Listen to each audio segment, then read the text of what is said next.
早晨，立法會會議。Good morning. The regular council meeting now commences. Members, in view of the severe epidemic, this council meeting is again conducted as a remote meeting. I wish to remind members that while you are participating in the meeting, you must keep the video on and show your faces. Government Bills, first reading. Appropriation Bill 2022. Employment and Retirement Schemes Legislation Offsetting Arrangement Amendment Bill 2022. Second reading. Financial Secretary.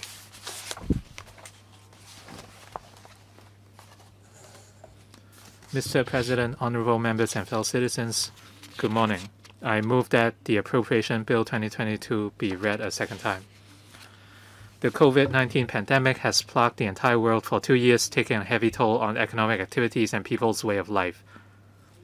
Since the middle of last year, the epidemic situation in Hong Kong had been brought under control, with economic activities and daily life gradually getting back to normal. Nevertheless, with the emergence of a virus variant in the past month or so, the epidemic situation in Hong Kong has taken a drastic turn for the worse. The rapid spread of the virus and its profound impacts have dealt a heavy blow to many people, disrupting both their life and work, and seriously affected the operations of small and medium enterprises, thus undermining confidence in the future. A gloomy atmosphere enveloped the Hong Kong community. Taking prompt action to stabilize the epidemic is crucial for safeguarding the health and lives of our people. It's also the key to maintaining people's confidence and stabilizing our economy. The care and guidance of the central government, together with the selfless support from relevant departments and municipal governments, have bolstered the solidarity, confidence, and indomitable spirit of the Hong Kong SAR government and all sectors of the community. By making a concerted effort to fight the epidemic on all fronts and at full speed, we will surely win this battle against the virus. We will deploy all available resources and take all necessary measures to fully support the anti-epidemic work. The resources allocated for this cause in this budget alone involve more than $54 billion. At this critical time, we need to direct more resources to relieve people's hardship and provide SMEs with some breathing space to stabilize the economy and maintain public confidence. This is also what the general public expect of the government. With this in mind, this year's budget will continue to adopt an expansionary fiscal policy with initiatives mainly focusing on 4 areas. A. Supporting an all-out effort to win the fight against the epidemic. B. Relieving the hardship of our people and SMEs. C. Rendering support to the struggling economy and fostering post-epidemic economic revival. And D. Investing for the future by planning ahead for the medium and long-term development of our economy. It is estimated that the counter-cyclical measures, costing a total of over $170 billion mentioned in the budget, together with the spending in infrastructure projects and other items, will have a fiscal stimulus effect of boosting the economy by around 3 percentage points. I will elaborate the details afterwards. In 2021,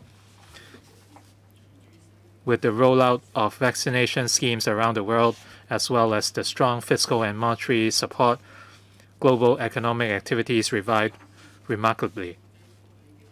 The International Monetary Fund estimated that the global economy staged a strong rebound by 5.9% last year. Given the sharp rebound in demand from major economies, production and trading activities in Asia were vibrant. Hong Kong's total exports of goods continue to register strong growth, with a notable increase of 19% in real terms for the year as a whole, and surpassing the high in 2018 by 10.9%. As regional trade flows remained active, exports of transport services reverted to growth. Exports of financial services also showed further growth. Consequently, Hong Kong's total exports of services registered a mild growth of 1.1% for the year, but it was still far below the pre-recession level, with inbound tourism virtually at a standstill. The local epidemic situation remained stable during the period from May 2021 to end 2021, and the employment and income conditions continued to improve. These, coupled with the boost from the consumption voucher scheme, contributed to a rebound of private consumption expenditure by 5.6% for the year as a whole. As business outlook turned positive, investment expenditure rose by 10.1%. Hong Kong's overall economy saw a visible recovery in 2021 with a growth of 6.4%, reversing the declining trend in the past 2 consecutive years. The seasonally adjusted unemployment rate dropped substantially from a high of 7.2% early last year to 3.9% in the latest period. Given the continued recovery of the local economy and the accelerated rise in import prices, consumer price inflation increased progressively in 2021. However, owing to the fall in private housing rentals earlier on, the increase of the consumer price index remained mild. Netting out the effect of the government's one-off measures, the underlying inflation rate was 0.6% for last year as a whole, down 0.7 percentage point from the year before. Dampened by factors including the monetary policy stance in the US, the regulatory requirements in the mainland, and the emergence of COVID-19's variants and supply bottlenecks worldwide, the local stock market underwent a sharp adjustment in 2021. As supported by the low interest rate environment and firm end-user demand, the residential property market was active in the first half of last year. Although the market sentiment weakened in the fourth quarter of last year due to local stock market adjustment and concerns about the US interest rate hikes, flat prices still saw a moderate increase of 3% for the whole year. As for the non-residential property market, with the recovery of the local economy, coupled with the abolition of the double stamp duty imposed on non-residential property transactions in November 2020, there was a visible rebound in transaction activities last year. Yet prices and rentals of office space were relatively soft, while those of industrial buildings rebounded significantly. The government will continue to spare no efforts in increasing land supply and closely monitor the property market development. Economic outlook for 2022 and medium-term outlook. The market generally expects a further revival of the global economy this year, but the rampant Omicron variant has slowed the pace of global economic recovery recently. As affected by the impacts of high energy prices and supply bottlenecks, global inflation has been pushed up significantly, and many central banks will have to tighten their monetary policies. Besides, the geopolitical situation is complex and volatile. All these factors have cast uncertainties over the global economic outlook. Last month, the IMF lowered its global economic growth forecast for the year to 4.4%. In the mainland, the epidemic was contained effectively last year. Production activities have revived and the external trade has put up a strong performance. Last year, the growth rate of the mainland economy was 8.1%, which was faster than that of most economies. Looking ahead, although the mainland economy is facing some downward pressure, its sound fundamentals along with ample policy room will support the steady economic growth in the mainland and will continue to be the growth engine of the global economy. Last year, the US economy rebounded visibly. The market generally predicts that it will see further growth this year. However, in response to rising inflation, the Federal Reserve Board will likely raise interest rates several times and start to reduce the size of its balance sheet progressively within the year. Besides, fiscal policy support is expected to reduce from last year. These may affect the momentum of economic growth. The Eurozone economy slowed again in the latter part of last year due to the resurgence of the pandemic.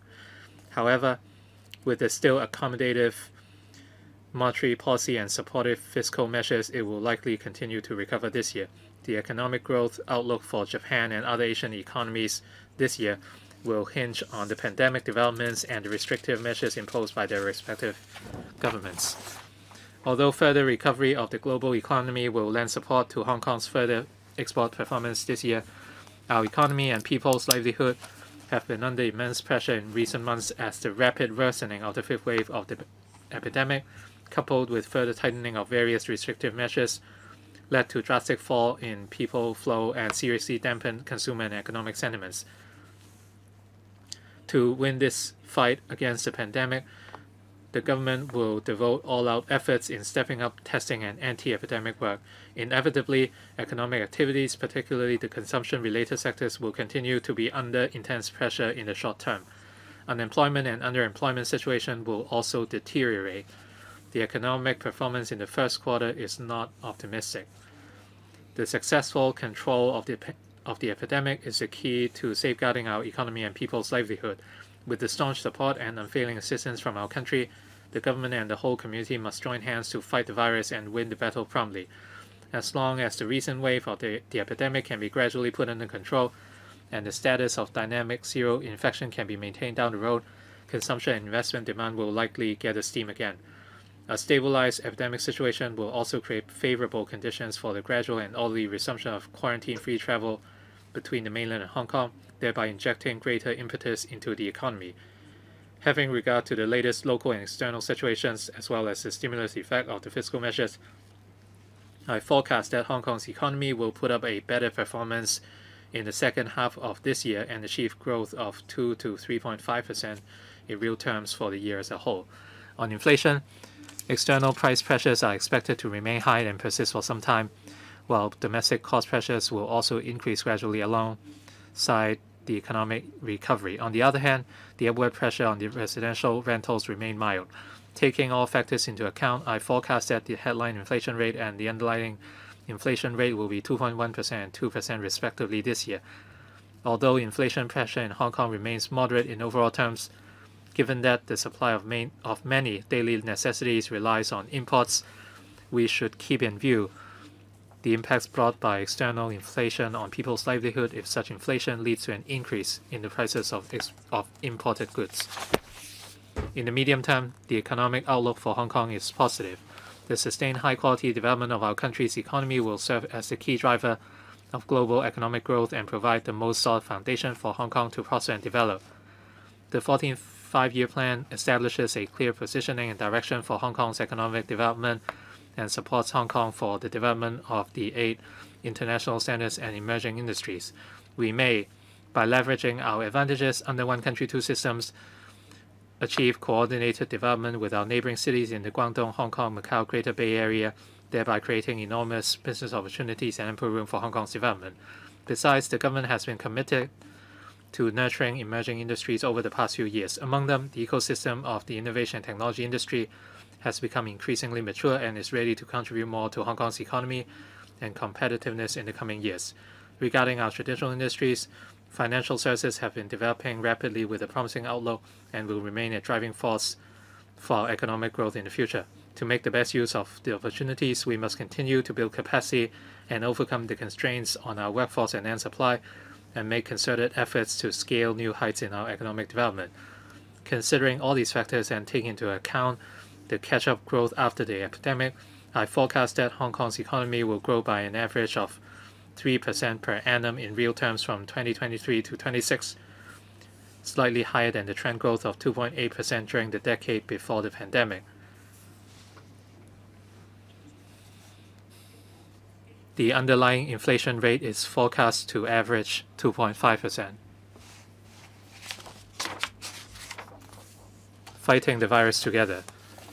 The COVID-19 epidemic starting from early 2020 has affected people's livelihood and the economy. In response to this, the government promptly set up the Anti-Epidemic Fund to provide appropriate financial assistance for the affected individuals and businesses. I'm deeply grateful to the Finance Committee of the Legislative Council for promptly approving a further injection of $27 billion into the AEF last Tuesday so that the sixth round of measures can be introduced under the AEF. These include providing support for the first time for the temporarily unemployed, with $3 billion earmarked for granting a subsidy of $10,000 to each eligible person. I believe that the latest round of relief measures can help the public meet their imminent needs. Counter-cyclical measures were also launched in my previous two budgets. These measures, together with the relief measures under the AEF, involve a total financial commitment of over $460 billion. Besides, government departments have also devoted substantial resources to fight the epidemic, including providing isolation facilities at Penny's Bay and other appropriate locations, setting up a temporary hospital at the Asia World Expo, launching the vaccination program, providing testing services, and increasing the supply of medications, medical equipment, etc., involving a total of over $24 billion. Fighting the epidemic is our overriding mission at present. The government will mobilize all available manpower and resources to contain and stabilize the epidemic. I will once again allocate substantial additional resources in the new financial year, including an additional funding of about $22 billion for the Food and Health Bureau, to strengthen testing work, procure rapid antigen test kits and relevant services, and provide additional support for the hospital authority. B. An additional funding of $6 billion for the Department of Health to procure more vaccines as booster doses for the general public. C. An additional funding amounting to about $7 billion in total for relevant departments to procure anti-epidemic items and services, implement anti-epidemic measures, etc. D. A total additional funding of $500 million to be allocated within 2 years for the Food and Environmental Hygiene Department to enhance environmental hygiene services, particularly strengthening the street cleansing and refuse collection services, stepping up measures on rodent control, and improving the hygiene of public markets in response to the epidemic. Meanwhile, the FEHD will strengthen inspections and enforcement action to raise the community's awareness about hygiene. And E. A further injection of $12 billion into the AE for the construction of various anti-epidemic related facilities. Besides, I have earmarked $20 billion for other potential anti-epidemic needs. We will provide full support to fight the epidemic should more resources be required. Relieving people's hardship. To provide support for members of the public who have been affected by the epidemic, I will introduce the following one-off measures. A. Reducing salaries, tax, and tax under personal assessment for the year of assessment 2021-22 by 100%, subject to a ceiling of $10,000. The reduction will be reflected in the final tax payable for the year of assessment 2021-22. This measure will benefit 2.01 million taxpayers and reduce government revenue by $13.1 billion. B. Providing rates concession for domestic properties for 4 quarters of 2022-23, subject to a ceiling of $1,500 per quarter in the first 2 quarters and a ceiling of $1,000 per quarter in the remaining 2 quarters for each rateable property. This measure is estimated to involve 2.99 million domestic properties and reduce government revenue by $11.7 billion. C. Granting each eligible residential electricity account a subsidy of $1,000. This measure will involve an expenditure of about $2.8 billion and benefit about 2.8 million residential households. D. Providing an allowance to eligible Social Security recipients equal to 1/2 of a month of the standard rate comprehensive Social Security assistance payments, old age allowance, old age living allowance, or disability allowance. This measure will involve additional expenditure of about $2.384 billion. Similar arrangements will apply to recipients of the Working Family Allowance, involving additional expenditure of about $117 million. And E. Paying the examination fees for school candidates sitting for the 2023 Hong Kong Diploma of Secondary Education and Examination, incurring $149 million.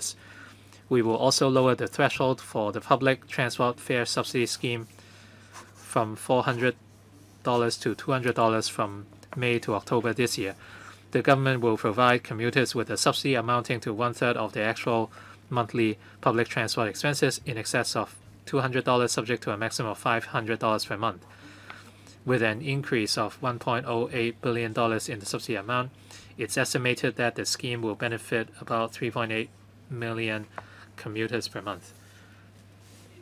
Moreover, I propose to provide a tax deduction for domestic rental expenses starting from the year of assessment 2022-23 so as to ease the burden of renting a private property on taxpayers liable to salaries, tax, and tax under personal assessment who are not owners of domestic properties, subject to a deduction ceiling of $100,000 for a year of assessment. It's expected that government revenue will be reduced by $3.3 billion. We plan to introduce a bill into the Legislature for scrutiny in the second quarter of this year. The 100% personal loan guarantee scheme rolled out last year has helped a lot of people. I will extend the scheme for 1 year until the end of April next year. The maximum loan amount per applicant will increase from 6 times to 9 times of his or her average monthly income during employment, and the ceiling will increase from $80,000 to $100,000.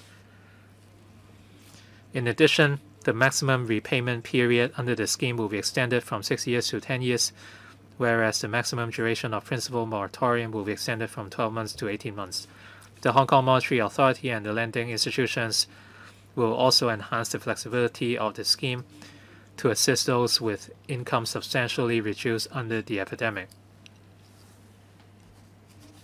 To strengthen support for e-learning, the Quality Education Fund has set aside $2 billion to launch a 3-year program starting from this school year, under which subsidies will be provided to schools who purchase mobile computer devices and portable Wi-Fi devices for loan to needy students. This initiative will facilitate the learning of students from grassroots families during the epidemic. Supporting enterprises.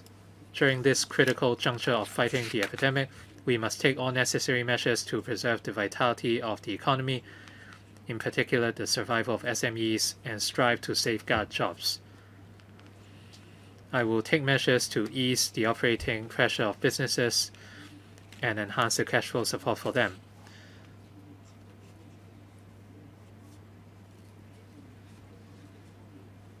For easing the operating pressure of businesses, I propose a reducing profits tax for the year of assessment 2021-22 by 100% subject to a ceiling of $10,000.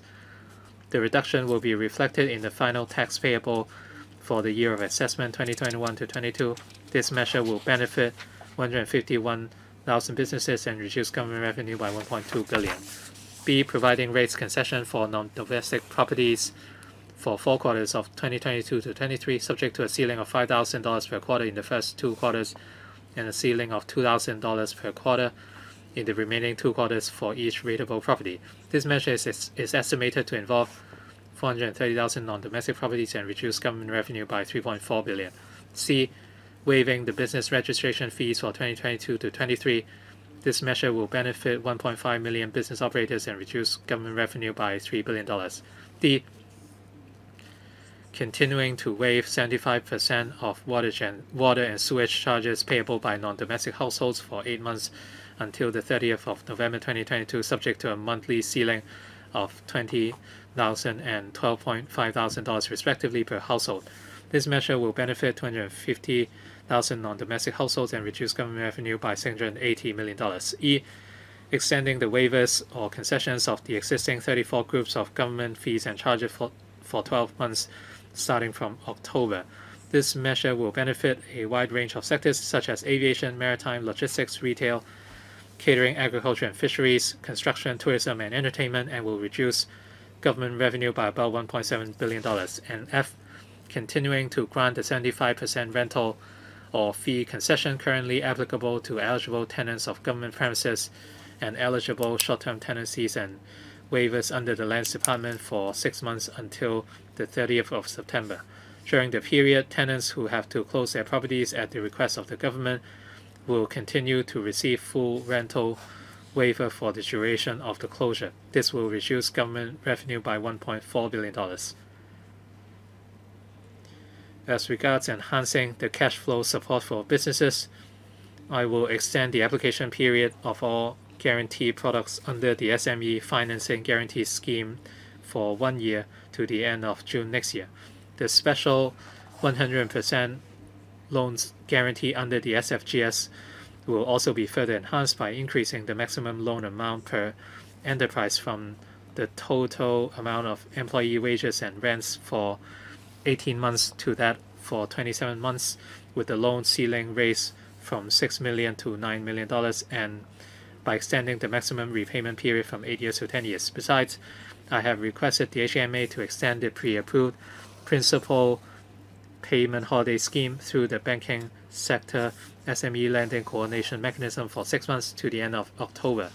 At the same time, the HMA and the banking sector will offer enterprises the option of making partial repayment of principal over a longer period of time. This arrangement will also apply to the loans granted under the SFGS.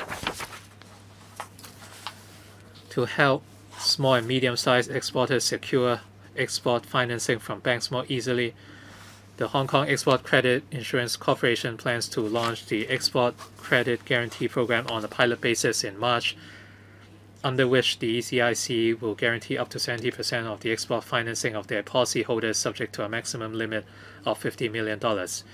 In addition, to encourage exporters to take larger orders from overseas buyers, the ECIC will introduce the flexible indemnity ratio arrangement in the second half of the year to enhance insurance coverage for exporters. This measure is expected to benefit about 2.4 thousand policy holders. Job creation. To ease the unemployment situation due to the epidemic and the anti-epidemic measures, the government has earmarked total funding of $13.2 billion under the AEF to create time-limited jobs in the public and private sectors. As at end 2021, some 60,000 jobs were created under the 2 rounds of the job creation scheme, of which about 45,000 jobs were filled. We have earmarked an additional funding of $6.6 billion in the latest round of AEF injection for the creation of another 30,000 time-limited jobs. Issuing consumption vouchers. Last year, we implemented the consumption voucher scheme for the first time. With the help and concerted efforts of various parties, the scheme was effective in boosting the market sentiment, stimulating local consumption, and speeding up economic recovery. It has also promoted the extensive use of electronic payment. The new wave of epidemic has disrupted the pace of economic recovery. With last year's experience, I will implement a new round of consumption voucher scheme under which electronic consumption vouchers with a total value of $10,000 will be disbursed by installment to each eligible Hong Kong permanent resident and new arrival aged 18 or above through suitable stored value facilities. The scheme is expected to benefit about 6.6 million people. I fully understand that this wave of epidemic has seriously affected various sectors and the public. In order to relieve the burden of the people and different merchants, I will make a special arrangement under which consumption vouchers valued at $5,000 will be disbursed in April to over 6.3 million successful registrants first by making use of the registration data collected through last year's consumption voucher scheme. They will get the remaining vouchers by installments together with the new eligible persons in the middle of the year. In this regard, the government will, in moving the vote on account resolution, inform the LegCo that the funding allocation for the consumption voucher scheme may be used upon passage of the resolution. I hope that the scheme will inject impetus to the market when the epidemic is stabilized so as to accelerate economic recovery and further encourage the public and merchants to use electronic payment, which will promote the development of digital economy. The entire scheme will incur about $66.4 billion of financial commitment. We will announce the details as soon as possible. Enhancing economic resilience and enriching industrial development. When formulating long-term economic policies, first we must be clear about the purpose of economic development so that policy implementation will not deviate from its original intention. It's also necessary to have a full understanding of our country's development plans and strategies, as well as Hong Kong's roles and functions therein, and to take into account demand in the international market in order to identify the right positioning and seize opportunities. Furthermore, we need to keep carefully assessing the international political economic landscapes, clearly identify long-term trends, grasp economic patterns, and prudently control risks to avoid disruptions to development. People-centric development. First of all, it is necessary to know whom and what purpose economic development is for. Hong Kong's per capita GDP reached $49,000 last year, and the latest seasonally adjusted unemployment rate has fallen to 3.9%, which look good. However, these figures do not allow us to see clearly many issues such as unbalanced economic development and that many young people cannot fulfill their aspirations. For example, financial services accounted for 23% of GDP in 2020, but only 7% of total employment. This reflects that although people in the industry have high incomes, the beneficiaries are not broad enough. In fact, unemployment earnings of youth in the younger generation with post-secondary education are generally significantly lower than those of the older generation with similar educational attainment, indicating that the pace of economic upgrading falls short of creating sufficient high-quality jobs for young people. Economic development is meant to raise the living standards of all citizens and to let all of us share the fruits of development. This is also the foundation of social harmony. As such, we must enrich industrial development and move towards high quality and inclusive economic growth, thereby creating more high quality and diverse employment opportunities. This will not only benefit the citizens better, but also create conditions and provide resources to solve deep-seated problems such as housing and poverty. A new starting point in history. The implementation of the Hong Kong National Security Law, coupled with the improvement of the electoral system, is to implement the fundamental principle of patriots administering Hong Kong and establish Hong Kong's political order from a legal and institutional perspective. And as a result, the practice of one country, two systems in Hong Kong can be brought back to the right track for steadfast and successful implementation so that Hong Kong can consolidate and strengthen its uniqueness and advantages under the system. At present, the executive-led political system has been strengthened, and there is healthy interaction between the executive and the legislature. The administration's governance efficiency has been enhanced as a result. The Hong Kong SAR government, the legislature, and all sectors of society can work together to address social, economic, and people's livelihood issues and gradually resolve some of the deep-seated contradictions that have hindered Hong Kong's development for a long time. Year 2022 marks the 25th anniversary of the reunification of the Hong Kong SAR with our motherland, which will mark a new historical starting point for Hong Kong and a new milestone towards governance and prosperity. Integrate into the national development. Hong Kong has unique advantages, including institutional advantages under one country, two systems, a fine tradition of rule of law, and a market-oriented and internationalized business environment. We have always been leveraging the support from our motherland while engaging with the world, serving our country's needs without strings and achieving great development in return. Under the 14th Five-Year Plan, our country continues to reform and open up, moves towards high-quality development and progress according to the strategy of domestic and international dual circulation. It also makes clear the position and direction of Hong Kong's economic development and supports the development of Hong Kong in 8 areas. Integrating into the national development is an inevitable path for the Hong Kong economy. The government will make good use of national policies and our own advantages and take the GBA as an entry point, proactively exploring the vast mainland market and participating in the domestic circulation of the national economy. At the same time, Hong Kong will play its bridging and platform role at the intersection of domestic and international circulations while connecting domestic and foreign markets and investors and assisting mainland enterprises to explore the international market, seeking progress while maintaining stability. The world is undergoing a change unseen in a century. In recent years, Western countries have been trying to suppress our country's development. The COVID-19 pandemic has dealt a severe blow to the global supply chains, further heightening protectionism. In the past 2 years, governments of many countries have raised debts of massive scale, and central banks have implemented extremely accommodative monetary policies, greatly increasing macroeconomic and financial market vulnerabilities. We need to stay highly vigilant at all times, better connect with the international market under the premise that risks are well managed, thereby striving for progress while maintaining stability. We also have to use development to enhance our ability to cope with risks so as to promote stability with progress. Innovation and technology as well as digital economy. Innovation and technology development is a global trend and is a reflection of core competitiveness of different economies. The I&T industry is not only a new economic growth spot, but can also enhance the productivity of other industries. For Hong Kong, whether it is the development of new industries with advantages or the transformation and upgrading of traditional industries, the contribution of I&T is required. Therefore, we must focus on promoting I&T development. Digitalization is an inevitable trend as the economy moves towards high-quality development. Through the collection of various data in the economic system, followed by digitalization, organization, and analysis of these data, we can better understand the operation of the entire economy and the individual segments and enhance efficiency and promote innovation. For enterprises, digitalization can help on transformation and empowerment, quality and quantity improvement, and innovation stimulation.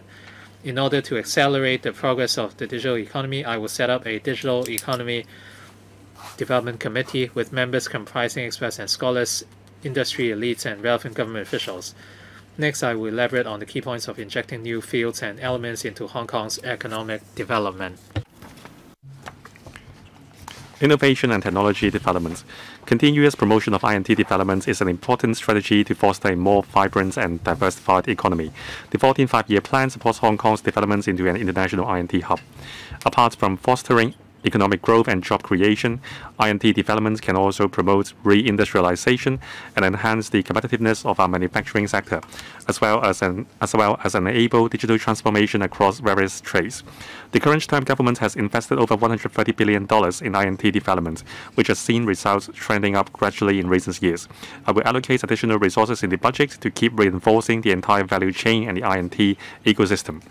Support startups and technology investments. The I&T ecosystem in Hong Kong has become increasingly vibrant. The number of startups surged from around 1,000 in 2014 to around 4,000 last year. And the amount of venture capital investment surged from $1.24 billion to about $41.7 billion in the same period. Currently, Hong Kong is Asia's largest and the world's second largest fundraising hub for biotechnology. In recent years, the government and local universities have allocated considerable resources to nurture startups and assist research teams comprising students and professors in commercializing their research and development or R&D results. The Hong Kong Science and Technology Parks Corporation, or the HKSTPC, and the Cyberport, our two R&D flagships, provide one-stop support services for startups. So far, we have witnessed the birth and development of over 10 unicorns. Over the past few years, apart from the $2 billion Innovation and Technology Venture Fund, we have also set up the Corporate Venture Fund and the Cyberport Macro Fund through the HKSTPC and the Cyberport respectively. Each of these funds has its own specific key areas of investment, which has significantly broadened the fundraising channel for startups in Hong Kong. Nevertheless, as the funds mentioned above are mainly targeted at early-stage startups, they may not be suitable for expanding enterprises with considerable scale. Some such type of enterprises often have huge development potential. Indeed, we are not short of examples of success in nurturing these enterprises in Hong Kong. I announced in my budget 2 years ago the setting up of an investment portfolio named the Hong Kong Growth Portfolio, using parts of the Voucher Fund for investments in projects with a Hong Kong nexus. The aim is to consolidate Hong Kong's status as a financial, commercial, and I&T center, as well as to raise our productivity and competitiveness in the long run. Last year, the government appointed 8 fund managers as general partners to make strategic investments. To nurture enterprises that are relatively more mature and have good potential for contribution to our economy, I will further increase the funding allocated to the Hong Kong Growth Portfolio under the Voucher Fund by $10 billion, of which $5 billion will be used to set up a new investment fund, namely the Strategic Tech Fund. I will invite the HKSTPC and the Cyberport to identify technology enterprises which are of strategic value to Hong Kong, as well as investment opportunities conducive to enriching the I&T ecosystem. On the other hand, the Technology Startup Support Scheme for universities under the Innovation and Technology Fund has been supporting universities in setting up their own startups and commercializing their R&D results, with a view to creating economic value. To help universities realize their R&D outcomes, I will double the amount of subsidy to $16 million. The increased subsidy will be provided to startups of universities with private investments on a matching basis of 1-to-1. Each startup may receive an annual subsidy of up to $1.5 million for a maximum of 3 years. The initiative will incur an additional expenditure of $48 million per year. Promotes life and health scientific research. The impact of the COVID-19 pandemic for more than 2 years has roused much global interest in R&D in life and health disciplines. In fact, the National 14th Five-Year Plan has also called for focusing on issues like human health, as well as the enhancement of technological streams in specialist fields such as life and health. Hong Kong has strong research capabilities in life and health sciences. There are a number of renowned scholars in local universities whose R&D teams display great originality and have the ability to create breakthroughs out of the blue, generating fruitful outcomes in scientific research. With clinical trial centers recognized by the National Medical Products Administration, Hong Kong enjoys clear advantages in promoting research and fostering developments of industries in life and health disciplines. In year 2018, I allocated $10 billion to launch the flagship project of Inno-Hong Kong research clusters, under which 28 laboratories have so far been established by local universities in collaboration with over 30 top-notch universities or research institutions around the world. Among these laboratories, 16 are related to life and health sciences. On the back of our robust strength in scientific research, we can deliver more revolutionary R&D outcomes. To further promote the development of life and health technology in Hong Kong, I will earmark $10 billion to provide more comprehensive support in the long run, including hardware, research talents, clinical trials, and data application, with the aim of enabling institutions, including universities, to enhance their capacity and capability in this area, as well as strengthening the industrial chain. We will set up the InnoLife Health Tech Hub in the Hong Kong Shenzhen Innovation and Technology Park. With the above 16 laboratories and the 8 relevant state key laboratories as the basis, we can pull together top-notch research teams from all over the world and focus our efforts on R&D work as well as global research collaboration in the field of life and health sciences. This includes biomedicine, big data, and artificial intelligence, which can be applied in various areas such as prevention, diagnosis, drug discovery, advanced treatments, and rehabilitation. The HA will assist more institutions in exploring how to make better use of their hospitals for conducting research and clinical trials, as well as the valuable clinical data they have accumulated for R&D purposes. Our aim is to promote multi-faceted collaboration in scientific research and development of industries, develop Hong Kong into a major R&D hub in life and health disciplines, and link up related industrial clusters. Promote research and development. We have been actively promoting R&D in the past few years. There are 16 state key laboratories and 6 Hong Kong branches of Chinese National Engineering Research Centers in Hong Kong. They all possess high-level scientific research teams and equipment, and many of them enjoy global leading positions in their areas of expertise. Currently, these institutions are receiving an annual subsidy under the ITF. I announced that the amount of subsidy be doubled to $440 million so that they can have more resources to conduct R&D activities, nurture local talents, as well as attract more local and overseas R&D talents, and further the cooperation and exchanges with institutions in the mainland.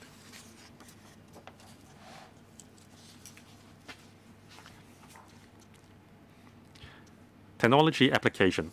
We have been encouraging the public and private sectors to proactively apply technologies in their operations for the benefits and convenience of the public. To promote further digitalization in government operations, I have reserved $600 million to conduct a comprehensive e-government audit in the coming 3 years with the aim of reviewing the progress made by government departments in using technologies, as well as assisting them in enhancing the efficiency of public service provision through the adoption of INT solutions. Strengthening the intellectual property regime. Intellectual property, or IP, protection is in line with the direction of developing Hong Kong into a knowledge-based economy and an international INT hub. The government will strengthen the IP regime in Hong Kong. With regard to patents, we will further promote and develop Hong Kong's original grant patent, or OGP system. In the next 3 financial years, I will allocate a total of about $85 million to the Intellectual Property Department, or IPD, for enhancing Hong Kong's capacity to conduct substantive examination in processing OGP applications. On trademarks, we are pressing ahead with the preparatory work for implementing the protocol relating to Madrid agreements concerning the international registration of marks in Hong Kong. It is expected that an international trademark registration system will be put in place in Hong Kong next year as the earliest. As for copyrights, to tie in with the developments of digital environments, the Commerce and Economic Development Bureau launched a public consultation exercise on updating Hong Kong's copyright regime at the end of last year. The consultation period ends today. The government will carefully consider the views collected before introducing a bill to amend the copyright ordinance into the legislature in the first half of this year. The IPD will also actively explore with the mainland authorities facilitation measures for cross-boundary IP protection, enhance its free IP consultation service, IP Manager Scheme Plus, and other training programs, and collaborates with the Department of Justice to promote IP mediation and arbitration services. Besides, we will work with the Hong Kong Trade Development Council and relevant stakeholders to promote Hong Kong's IP professional services through different channels. International Financial Center. The development of Hong Kong as an international financial center has dovetailed with the needs of our country and attuned to the pulse of the global investment market over the past few decades. As a result of such developments, an extensive pool of capital, investors, entrepreneurs, and professional services talent was created in Hong Kong. Our market size continues to grow with new services and products rolling out one after another. Following the continuous expansion and enhancement of the mutual access regime and our implementation of various policies to promote the transformation of the market structure in recent years, Hong Kong's role and function as the international financial center of our country have been further enhanced.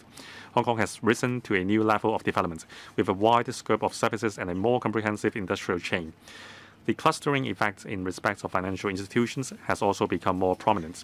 The 14th Five-Year Plan expressly supports Hong Kong in enhancing our status as an international financial center, strengthening its function as a global offshore RMB business hub, an international asset management center, and a risk management center, as well as deepening and widening mutual access between the financial markets of Hong Kong and the mainland so as to develop a high-quality GBA. We will endeavor to achieve the goal of enhancing the capability of the financial sector in serving the real economy. While making rapid developments, we need to strike a balance to maintain stability and security, enabling Hong Kong to fully realize its market potential, as well as achieving rapid, long-term, and steady market developments. The steady development of our country provides the most solid backing for Hong Kong. Under the dual circulation strategy, our country's continuous reform, high-quality two-way opening up, ongoing RMB internationalization and transformation to a green and zero-emission financial secretary, RMB internationalization and transformation into a green and zero-emission economy have brought us new missions and opportunities. Hong Kong has to proactively develop a more vibrant and diversified financial market in terms of type of investment products, risk management tool, appropriate corporate financing, arrangement, treasury management needs, etc. By doing so, we can definitely ensure a stronger development of our financial markets, through which we can deepen and widen the mutual access between mainland and international capital markets, thereby facilitating Hong Kong's development into a more competitive and powerful international financial center. Securities market. In the past year, the securities market continued to flourish. The Hong Kong stock market recorded an average daily turnover of $166.7 billion last year, representing an increase of 29% over year 2020. Funds raised through initial public offerings or IPO in Hong Kong amounted to nearly $330 billion during the same period, making Hong Kong the fourth largest IPO center in the world. Hong Kong remains a main listing platform worldwide. The increase in trading and market capitalization of Hong Kong stocks was attributable mainly to the series of reform implemented in the past few years to enhance the competitiveness of the Hong Kong market, including allowing emerging and innovative enterprises with weighted voting rights structure, as well as pre-revenue or pre-profit biotechnology companies to list in Hong Kong, and providing facilitation for qualifying issuers to seek secondary listing in Hong Kong. As at the end of last month, a total of 70 companies have listed in Hong Kong under the new regime, raising more than $570 billion, representing nearly half of the total funds raised during the same period. Currently, the new economy enterprises amount for more than 20% of the total market capitalization in Hong Kong. Among them, 48 are healthcare and biotechnology companies. They have raised over $110 billion in total, turning Hong Kong into Asia's largest and the world's second largest fundraising hub for biotechnology and spurring the rapid and comprehensive development of the biotechnology ecosystem in Hong Kong.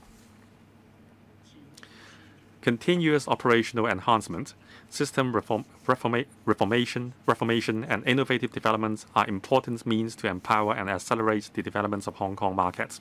In January this year, after striking a balance amongst considerations such as the need to ensure the quality of listed companies, investor protection, and market developments, the Hong Kong Exchanges and Clearing Limited, or HKEX, launched a listing regime for special purpose acquisition companies, or SPAC, enabling experienced and reputable SPAC promoters to source new and innovative enterprises for merger and acquisition, with a view to assisting emerging enterprises with potential in listing through an unconventional initial offering and providing a new alternative listing route in Hong Kong. Moreover, with the continuous developments of the mainland economy, enterprises have substantial financing needs in the international markets. However, due to the increased risk and uncertainties of listing in overseas markets, many China concept stock companies have chosen to return. We have already made preparation for their return, including allowing Greater China companies without weighted voting rights structure and which are not from innovative sectors to seek secondary listing in Hong Kong, and offering more flexibility to issuers seeking dual primary listings. These measures will help further attract quality China concept stock companies to list in Hong Kong and provide more choices for market players, thereby increasing market liquidity and enhancing the competitiveness of Hong Kong as a global financing platform. On market development, considering the fact that there are some large-scale advanced technology enterprises which require substantial capital for their R&D work, but are not qualified for listing as they fail to meet the profits and trading record requirements, the Securities and Futures Commission, or the SFC, and the HKEX are reviewing the main board listing rules and, having due regard to the risk involved, examining the revision of the listing requirements to meet the fundraising needs of such enterprises. Bond markets.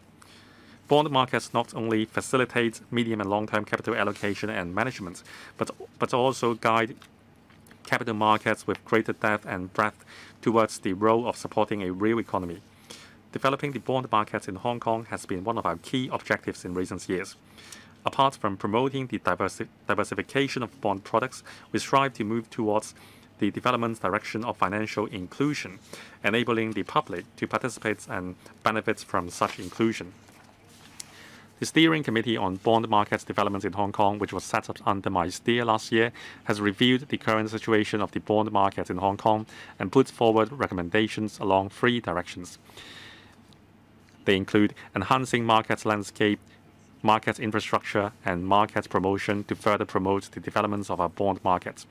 We will progressively implement these recommendations, including expanding the issuance of green bonds, RMB bonds, and Hong Kong dollar bonds with longer tenor under government's bond programs to foster the developments of local RMB and green bond markets, and the formation of local yield curve, consolidating our strengths in promoting offshore RMB business, and encouraging participation of mainland enterprises and entities in Hong Kong's bond markets, and stepping up efforts to promote Hong Kong's position as a bond center among investors and bond issuers. Meanwhile, we will further enhance the functions of the Central Money Markets Unit by upgrading it to be a major central securities depository platform in Asia, while working on the development of an electronic bond trading platform to facilitate secondary transactions and expand investor base.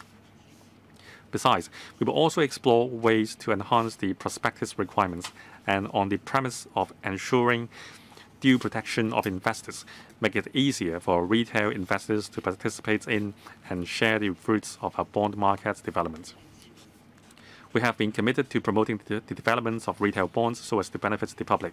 I plan to issue no less than $15 billion of inflation-linked retail bonds, that is I-bond, and no less than $35 billion of silver bond in the next financial year, with a view to offering members of the public, particularly the elderly, investment options with steady returns.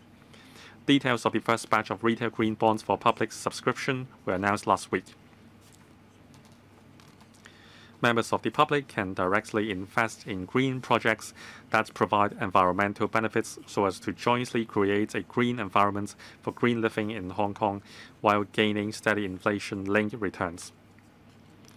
I plan to continue to issue no less than $10 billion of retail green bonds in the next financial year. Offshore renminbi business hub. Hong Kong's offshore RMB market is the largest in scale. With our geographical and cultural edges, as well as first mover advantage, Hong Kong has been Financial Secretary, please pause.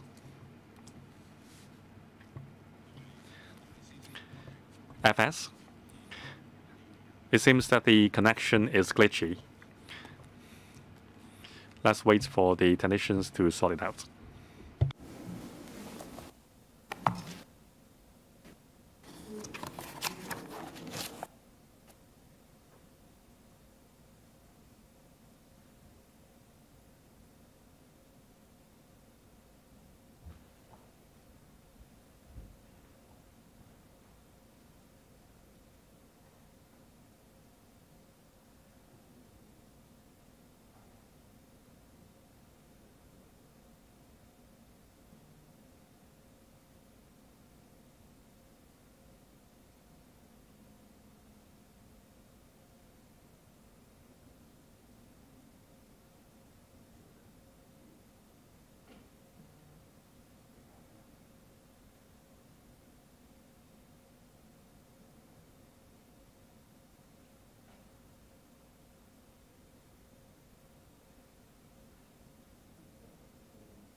Ms. Maggie Chan, you have raised your hand. Is there a point of order? My apologies, I pressed the wrong button, President. I will lower my hand.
The meeting will suspend for 15 minutes for the technicians to address the problem.